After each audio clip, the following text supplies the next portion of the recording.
నమస్తే, welcome to Bharati TV. నేను బాపయ్య. రెచ్చగొట్టండి, చీలిక తీసుకురండి, అమరావతిని నాశనం చేయండి అని చెప్పేసి ఈ వీడియోకి నేను ఒక టైటిల్ పెట్టాను. అంటే ఆంధ్రప్రదేశ్ మాజీ ముఖ్యమంత్రి వైఎస్ఆర్ కాంగ్రెస్ పార్టీ అధినేత వైఎస్ జగన్మోహన్ రెడ్డి తన పార్టీలోని నాయకుల్ని ముందు పెట్టి ఆంధ్రప్రదేశ్ ప్రజల్ని రెచ్చగొట్టండి, ఆంధ్రప్రదేశ్లో ప్రాంతాల మధ్య చీలికలు తీసుకురండి, అమరావతిని నాశనం చేయండి అని అంటున్నట్టుగా నేను థంబ్నెయిల్లో కూడా పెట్టాను. ఎందుకు అలా పెట్టాను అని పూర్తి డీటెయిల్స్ నేను ఈ వీడియో ద్వారా మీకు తెలియజేస్తాను. ఎక్కడా స్కిప్ చేయకుండా ఎండ్ వరకు చూడండి. సో ఇకపోతే ఆంధ్రప్రదేశ్ రాజధానిగా అమరావతి ఉండాలి అని చెప్పేసి శాసనసభలో తీర్మానం చేసింది కూటమి సర్కారు. ఈ తీర్మానం చేసిన దాన్ని కేంద్రానికి పంపిస్తారు. కేంద్రం పార్లమెంట్లోనూ అక్కడ పెద్దల సభ రాజ్యసభలోను రెండింటిలోనూ ఆమోదం తెలుపుతుంది. ఆమోదం తెలిపితే గనక అది ఖచ్చితంగా శాసనం అయిపోతుంది. ఇక అమరావతిని ఎవరు కదిలించలేరు, పర్మనెంట్ గా ఒక రాజధానిగా ఉండిపోతుంది. ఎందుకు అలా జరుగుతుంది, దానికి కారణం ఏంటి అంటే కేంద్రం ఆమోదం తెలిపితే అమరావతి అయిపోతుందా, రాజధాని అయిపోతుందా, ఎలా అవుతుంది అలాగానని చెప్పేసి కొంతమందికి డౌట్ రావచ్చు. ఇక్కడ ఉన్న ఒక లాజిక్ ఏంటంటే 2014లో రాష్ట్ర విభజన జరిగింది. అప్పటి వరకు ఉమ్మడి ఆంధ్రప్రదేశ్కి అంటే తెలంగాణకి ఆంధ్రప్రదేశ్కి రాజధాని హైదరాబాద్. అయితే తెలంగాణ నుంచి ఆంధ్ర విడిపోయింది.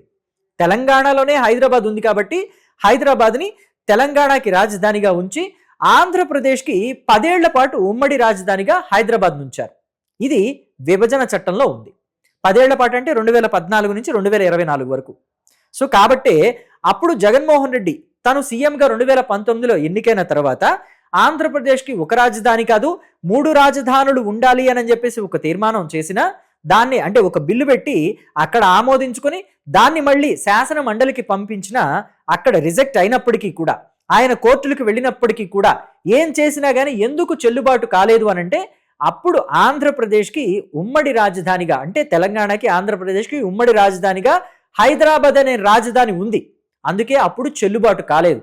ఆయన ఏ సర్కస్సులు చేసినా కానీ అది ఫలించలేదు. కానీ ఇప్పుడు ఇక్కడ మనకి చూస్తే ఉమ్మడి రాజధానిగా హైదరాబాద్ కాల పరిమితి చెల్లిపోయింది. 2024 తోటి తెలంగాణకి మాత్రమే హైదరాబాద్ రాజధాని, ఆంధ్రప్రదేశ్ కొత్త రాజధానిని వెతుక్కోవాలి అని చెప్పేసి మనకి క్లియర్ కట్గా తెలుస్తుంది. సో కాబట్టి చంద్రబాబు నాయుడు ఎప్పుడో ప్రతిపాదించారు. ఆయన ముఖ్యమంత్రిగా ఉండగానే 2014, 2019 మధ్యలోనే ప్రతిపాదించినప్పుడు అప్పట్లో ప్రతిపక్ష నేతగా ఉన్న జగన్మోహన్ రెడ్డి కూడా దాన్ని ఆమోదించారు. మాకు అమరావతి రాజధానిగా ఉండటంలో ఎటువంటి అభ్యంతరం లేదన్నారు. కానీ ఆయన మనసు ఎందుకు మార్చుకున్నారో తెలియదు, కానీ తర్వాత మనసు మార్చుకున్నారు. జరిగిన పరిణామాలు ఏంటో మనమంతా చూసాం. ఇప్పుడు కూటమి అధికారంలోకి వచ్చింది కాబట్టి మళ్ళీ చంద్రబాబు నాయుడు అదే రాజధానిని డెవలప్ చేస్తానంటున్నారు. నిధులు కూడా తీసుకొస్తున్నారు. మనం ప్రత్యేకంగా రాష్ట్ర నిధులను కేటాయించే అవసరం లేకుండా కేంద్రం సహాయంతో వరల్డ్ బ్యాంక్ నుంచి వాటన్నిటి నుంచి కూడా నిధులు సమీకరించుకొని డెవలప్మెంట్ యాక్టివిటీస్ చేస్తున్నారు. సో కాబట్టి ఇంత డెవలప్మెంట్ జరుగుతుంది అని అంటే మరి అమరావతి ఇక్కడే ఉండాలని చెప్పేసి అమరావతి ప్రాంత ప్రజలతో పాటు ఆంధ్రప్రదేశ్లోని ప్రజలందరి ఆకాంక్ష కూడా. అందుకనే 2024లో కూటమికి ఆ స్థాయిలో మెజారిటీ ఇప్పించి గెలిపించారు. మనం చూస్తే జగన్మోహన్ రెడ్డి పరిపాలనా వైఫల్యాలు, ప్రజా వ్యతిరేక నిర్ణయాలు ఒక ఎత్తు అయితే ఆంధ్రప్రదేశ్ రాజధాని విషయంలో జగన్మోహన్ రెడ్డి తీసుకున్న నిర్ణయం మరో ఎత్తు. అమరావతి రాజధానిగా ఉండకూడదు, రాష్ట్రానికి 3 రాజధానులు ఉండాలి, విశాఖ ఒకటి, అమరావతి, కర్నూలు ఒకటి అని చెప్పేసి ఆయన చెప్పిన మాటలన్నీ కూడా జనానికి ఏమాత్రం నచ్చలేదు. సో అందుకనే 2024లో కూటమికే బలాన్ని చేకూర్చారు రాష్ట్ర ప్రజలు. సో ఇప్పుడు మళ్ళీ జగన్మోహన్ రెడ్డి అమరావతి వద్దు అని అంటున్నారు. ఎటు పదవి పోయింది, అధికారం పోయింది, నేను ఇంకేం మాట్లాడినా నాకు పెద్దగా వచ్చే నష్టం లేదనుకున్నారో ఏమో కానీ ప్రజా వ్యతిరేక నిర్ణయమే తీసుకుంటున్నారు పార్టీ పరంగా కూడా మళ్ళీ. సో ఇప్పుడు దాన్ని తాను తీసుకోవడమే కాకుండా ప్రజల మధ్య, ప్రాంతాల మధ్య కూడా చిచ్చు పెట్టాలనుకుంటున్నారు. అందుకనే వైసీపీలో ఉత్తరాంధ్ర నేతల్ని తెర ముందుకు తీసుకొచ్చారు. ఇప్పుడు ముఖ్యంగా చూసుకుంటే మాజీ మంత్రి, సీనియర్ పొలిటీషియన్ బొత్స సత్యనారాయణతో పాటు మరో సీనియర్ పొలిటీషియన్ మాజీ మంత్రి Dharmana Prasadarao, junior politician, junior మంత్రి సీదిరి అప్పలరాజు కొన్ని కీలకమైన కామెంట్స్ చేశారు. వాళ్ళు ఏం మాట్లాడారు, అవి ఎలాంటి కామెంట్స్ అనేది ఒకసారి చూద్దాం. ఈ బొత్స సత్యనారాయణ సీనియర్ పొలిటీషియన్ అయ్యుండి కూడా తన మేధస్సు, తన తెలివి, తన ఇంగిత జ్ఞానం ఏమైపోయాయి అని అనిపించేలాగా కొన్ని వ్యాఖ్యలు చేశారు. ఆంధ్రప్రదేశ్ ప్రభుత్వం, కూటమి సర్కారు శాసనసభలో తీర్మానం చేసింది, మరి మండలిలో ఎందుకు తీర్మానం చేయలేదు? రాష్ట్ర రాజధాని అమరావతి ఉండాలి అని చెప్పేసి ఆయన క్వశ్చన్ చేశారు. మండలికి వస్తే రిజెక్ట్ అవుతుందని భయమా అని చెప్పేసి అన్నట్టుగా అన్నారు. అంటే మండలికి వస్తే మేము రిజెక్ట్ చేస్తాము, అమరావతికి మేము వ్యతిరేకమని వైసీపీ చెప్పకనే చెప్పేసింది బొత్స సత్యనారాయణ మాటలతోటి. అలాగే శాసనసభలో తీర్మానం చేసుకుంటే సరిపోయిందా, ఆ తీర్మానం చెల్లదు అన్నారు. తీర్మానం అనేది శాసనసభలో చేసుకోవచ్చు, శాసనసభలో తీర్మానం చేసుకోవడానికి సరిపోతుంది. బిల్లు అయితే ఖచ్చితంగా శాసనసభతో పాటు శాసన మండలికి కూడా పంపించాలి. ఇక్కడ బిల్లు కాదు కదా ప్రవేశపెట్టింది, తీర్మానమే కదా.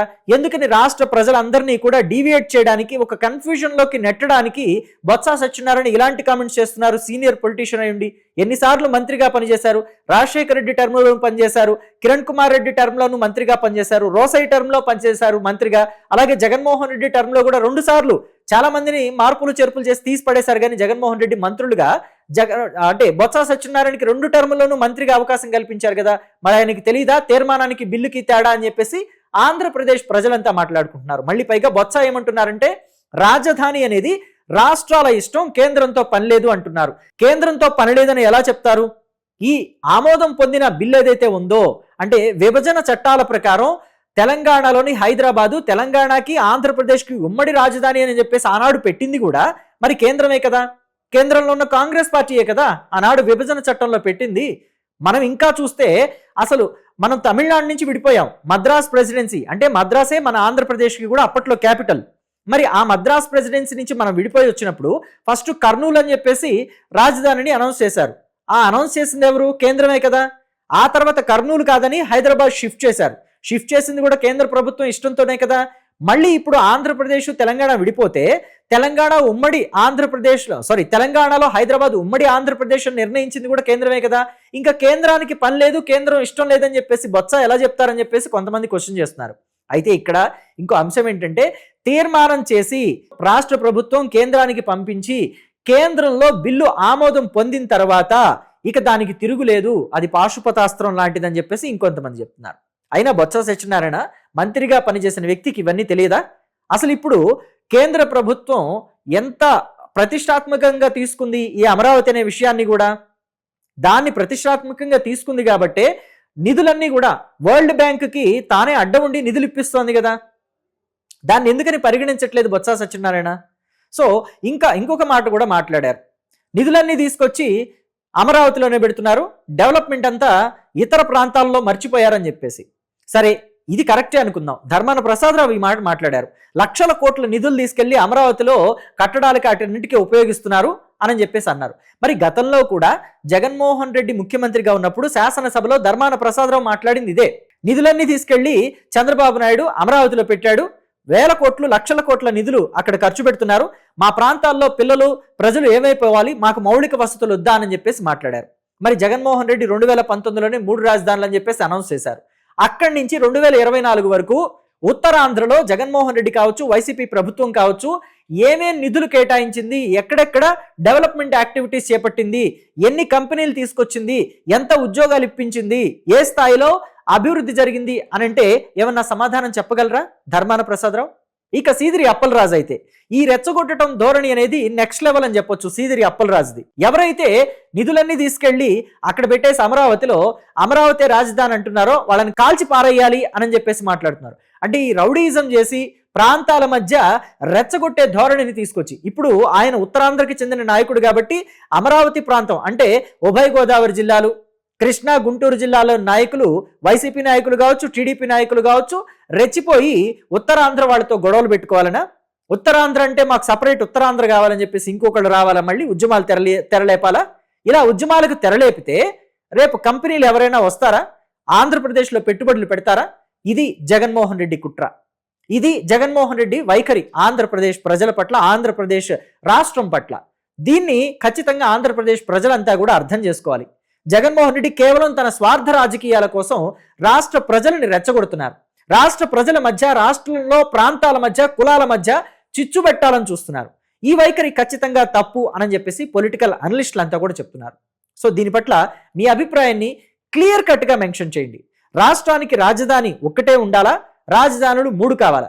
ఒకవేళ ఒక్కటే ఉన్నా కూడా రాష్ట్రానికి నడిబొడ్డున ఉన్న అమరావతిని, అంటే అటు రాయలసీమ జిల్లాల వాళ్ళకి అందుబాటులో ఉంటుంది అమరావతి అయితే, ఇటు ఉత్తరాంధ్ర వాళ్ళకి అమరావతి అయితే అందుబాటులో ఉంటుంది, రాష్ట్రానికి సెంటర్ పాయింట్లో ఉంది. సో కాబట్టి అమరావతి రాజధానిగా ఉండాలా, లేకపోతే విశాఖని రాజధానిగా పెట్టాలా?